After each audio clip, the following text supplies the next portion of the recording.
J'arrive enfin chez Maman Marie qui va m'accueillir sur l'île. Bonjour maman.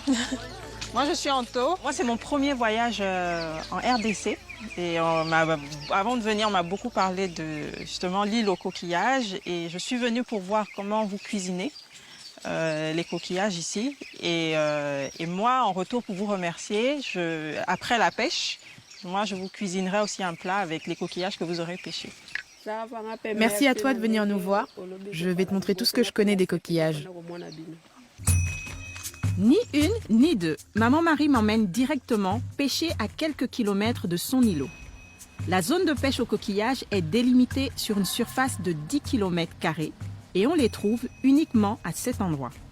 Comme il s'agit d'une pêche artisanale, il n'y a pas encore de surpêche et les coquillages se ramassent en abondance. Encore faut-il savoir plonger. Et ici, c'est une affaire de femme. Je retrouve donc Maman Marie qui va me montrer comment elle pêche ses coquillages.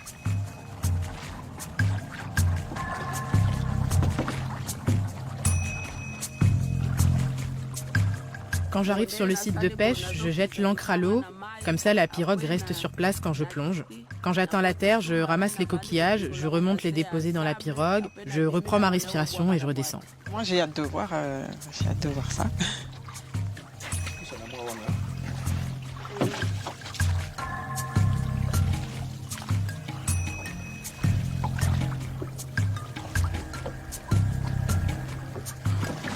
Elle a plongé.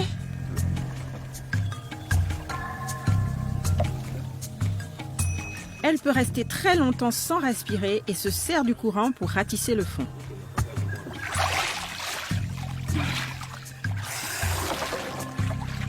C'est impressionnant. C'est impressionnant. J'ai limite envie de l'aider. Waouh.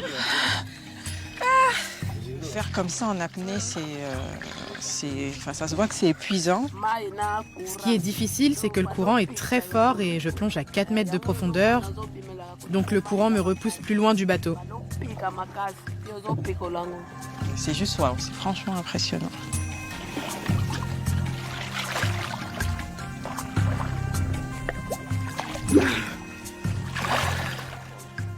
Très vite, une trentaine de coquillages sont récoltés, un butin largement suffisant pour que je cuisine un plat à ma façon. C'est parti pour ma recette spéciale sous l'œil attentif de Marie, qui n'en perd pas une miette. Je vais les cuire comme on ferait des moules marinières, avec des oignons, du persil. On met à feu vif et on couvre. Avec la chaleur, les coquillages s'ouvrent. Et dès le début, Marie essaye de me rajouter de l'eau. Non, pas d'eau. Pas d'eau. En fait, habituellement, pour cuire les coquillages, ils mettent de l'eau et ils font bouillir. Sauf que les coquillages à l'intérieur ont déjà de l'eau.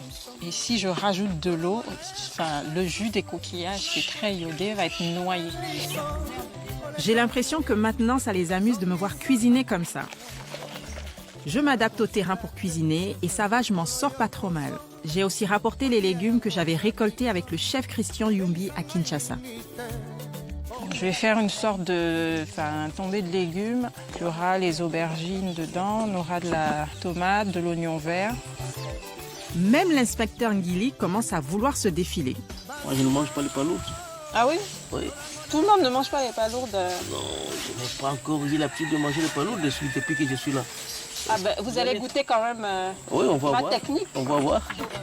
Après quelques minutes de cuisson, les palourdes se sont ouvertes et sont bien cuites pour le plus grand étonnement de mes hôtes. Je vais ensuite tenter de réinterpréter le foufou, un mélange de farine de manioc et de maïs. Je vais en faire des gnocchis et je suis sûre que les mamans n'ont jamais vu ça ici. Alors normalement, la recette traditionnelle des gnocchis, c'est la chair de pomme de terre. Donc c'est la pomme de terre qu'on a fait bouillir, on récupère la chair, qu'on écrase et on met un œuf dedans. Là, j'ai pas d'œuf et j'ai pas de pomme de terre. En revanche, j'ai de la farine, de manioc et de maïs. Donc j'ai ajouté un peu d'eau, je vais le travailler jusqu'à avoir une pâte.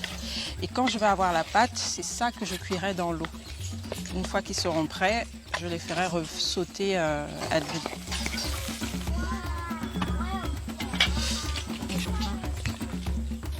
Et je ne sais pas si tout le monde va goûter aujourd'hui parce que vraiment, il y a trop de solutions que nous n'avions jamais fait.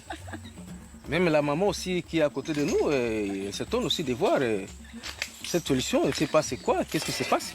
Mais on va essayer tout le monde. De mon côté, je fais de mon mieux pour dresser une belle assiette et donner envie à toute la famille de goûter mon plat. Mais bon, vu les réactions pendant la cuisson, rien n'est moins sûr. Maman Marie, donc voilà, j'ai cuisiné pour toi aujourd'hui. J'espère que ça te plaira. Je sais que j'ai cuisiné les palourdes de façon différente, que tu n'as pas l'habitude de manger les palourdes de cette façon. Le foufou, pareil. Donc ça, on appelle ça gnocchi. Baga bien.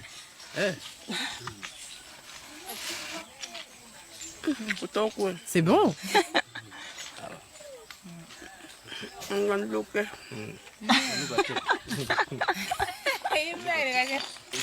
Bien. Choco. On peut dire elingi, c'est ça? Elengi. Elengi. Là, c'est les conducteurs qui viennent de goûter aussi. Elengi, ça veut Elengi, dire c'est succulent. C'est succulent. Moi aussi, je goûte. Oui, c'est bon, malgré la première fois, mais ça va quand même. Si c'était possible, si nous avions aussi du temps, vous pouvez aussi former les mamans pour continuer à faire comme tu as fait. Oui. Au lieu que ça termine aujourd'hui.